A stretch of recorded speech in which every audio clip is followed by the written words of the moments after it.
आपण आता चाललोय नरवीर तानाजी गणेशोत्सव मंडळ या ठिकाणी.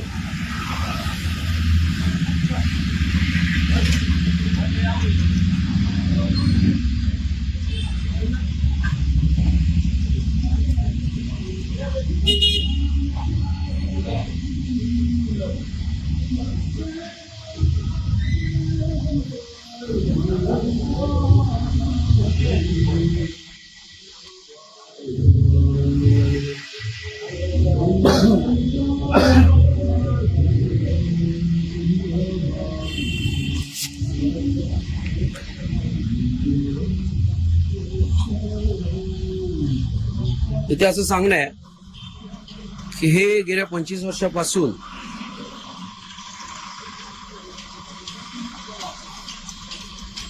राष्ट्रवादीचे नेते जितेंद्र आव्हाड यांच्या माध्यमातून या विभागामध्ये गेल्या 25 वर्षापासून गणेशोत्सव साजरा होत असतो. नरवीर तानाजी सार्वजनिक गणेशोत्सव मंडळ ठाणे पाच पकाडी या ठिकाणी राष्ट्रवादी नेते माननीय जितेंद्र आव्हाड यांच्या आधिपत्याखाली हा गणेशोत्सव गेल्या 25 वर्षापासून होत आहे. आणि आम्ही वारंवार सांगत असतो की खोटं पुरोगामित्व तुमचं आमच्यावर लादू नका. आमच्या दलित पुरोगामी चळवळीतल्या कार्यकर्त्यांना जनतेला फसवण्याचं काम करू नका. नरवीर हे बघा या ठिकाणी प्रवेशद्वार आहे. हे जितेंद्र आव्हाड यांचं हा प्रवेशद्वार आहे. लीलावती सतीश आव्हाड प्रवेशद्वार. हे शरदचंद्र पवार जे आम्हाला पुरोगामित्व शिकवतात असले हे नेते. आणि या ठिकाणी बुद्ध हा विष्णूचा 9वा अवतार आहे असं दाखवण्याचा प्रयत्न त्यांनी केलेला आहे. मी वारंवार सतत त्यांच्या या प्रवृत्तीचं आणि वृत्तीचं खंडन करत असतो. कारण तुम्ही जे पुरोगामित्व सांगता, तुम्ही जे हिंदुत्व सांगता की संतांच्या परंपरेतलं आमचं हिंदुत्व आहे, आमचा कडवट हिंदुत्वाला, थोतांड आणि खोटा इतिहास लिहिलेल्या हिंदुत्वाला आमचा विरोध आहे, अशा प्रकारचं तुम्ही जे काय नेहमी सांगत असता. आणि केवळ बहुजनांची मतं, जनतेची मतं लुटण्याचं काम तुमच्या माध्यमातून होत असतं. शरद पवारांनी केवळ तुम्हाला एक बहुजनांचा चेहरा, दलितांचा चेहरा, दलित असल्याचा एक भाव आणून तुम्हाला पुढे केलेलं आहे.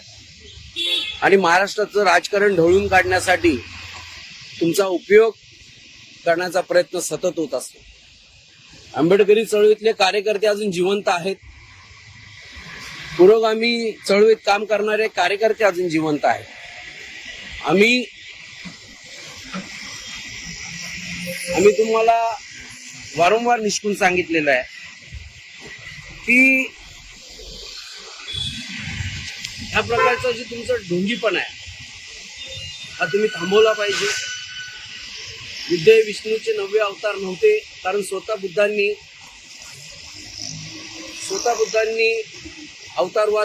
वादाचं खंडन केलेलं आहे की मी कोणताही अवतार नाहीये, मी एक मानव आहे आणि तुम्हाला जगण्याचा मी मार्ग दाखवतो, मानवतेचा मार्ग दाखवतो, अशा स्वरूपाचं काम बुद्धांनी केलेलं आहे. आणि सर्व ग्रंथ बुद्धांचे लिखित आहेत, त्रिपिटक आहेत.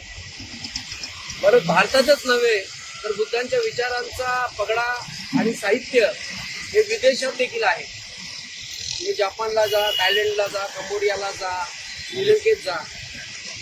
आणि अशा स्वरूपाचं असताना वारंवार बुद्धांना अवतार घोषित करणं आणि तेही जितेंद्र आव्हाड जे दलितांचा चेहरा बुद्ध समाजाचं नेतृत्व करण्याची जी भूमिका दाखवतात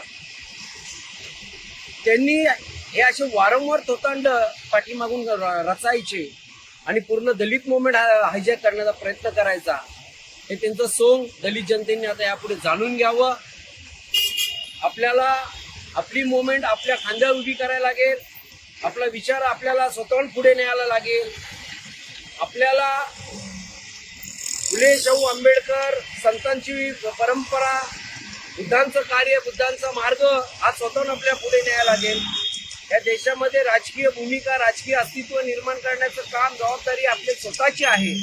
त्यामुळे आपली मतं या अशा बेगडी नेत्यांना देऊ नका. आपलं स्वतंत्र आपला विचार, आपलं राजकीय महत्व, आपलं सामाजिक महत्व टिकून ठेवण्याचं काम आपलं आहे. या लोकांनी ज्या पद्धतीने कोतांड रचून, कुभांड रचून या ठिकाणी बुद्धांना अशा प्रकारे प्रकाशित करण्याचं काम केलेलं आहे, दाखवण्याचं काम केलेलं आहे, त्याचा आम्ही प्रथम निषेध करतो. जितेंद्र आव्हाड यांच्या कृत्याचा निषेध करतो. त्यांचे नरवीर तानाजी मंडळ, या नरवीर तानाजी मंडळाचा आम्ही निषेध करतो की बुद्धांना नववा अवतार दाखवण्याचा प्रयत्न करून त्यांनी बुद्ध बौद्ध समाजाचा, संत परंपरेच्या आणि पुरोगामी विचारांच्या जनतेचा अनादर केलेला आहे. त्यांच्या भावना दुखवलेल्या आहेत. म्हणून या ठिकाणी आम्ही निषेध व्यक्त करतो. आंबेडकरी जनतेला आम्ही निक्षून सांगतो की यापुढे जितेंद्र आव्हाड यांची जी काय वेगळी भूमिका आहे ही आताच ओळखली पाहिजे आणि त्यांना डावळून आपल्याला समाजकारण, राजकारण केलं पाहिजे.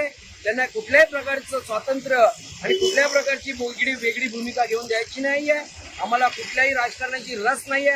आम्हाला शिवसेना असो, काँग्रेस असो, राष्ट्रवादी असो, अन्य कोणताही पक्ष असो, आम्हाला कोणाशी घेणं देणं नाही. पण फुले शाहू आंबेडकरी मुवमेंट, संतांची परंपरा, बाबासाहेब आंबेडकरांचे विचार, बुद्धांचे विचार आम्ही या देशातून पुन्हा नष्ट होऊ देणार नाहीयेत. जिथे जिथे अशा प्रकारचा पुढचा प्रकार होईल तिथे तिथे आम्ही त्यांचा निषेध करणार आहोत. तरी आम्ही या ठिकाणी जितेंद्र आव्हाड मुर्दाबादच्या घोषणा देऊन त्यांचा निषेध व्यक्त करून या ठिकाणी थांबतो. आपल्या जनतेने, आंबेडकरी जनतेने तातडीने जागं व्हावं आणि या वेगळी नेत्याला हद्दपार करावं. जय भीम, जय प्रबुद्ध भारत, जय महाराष्ट्र.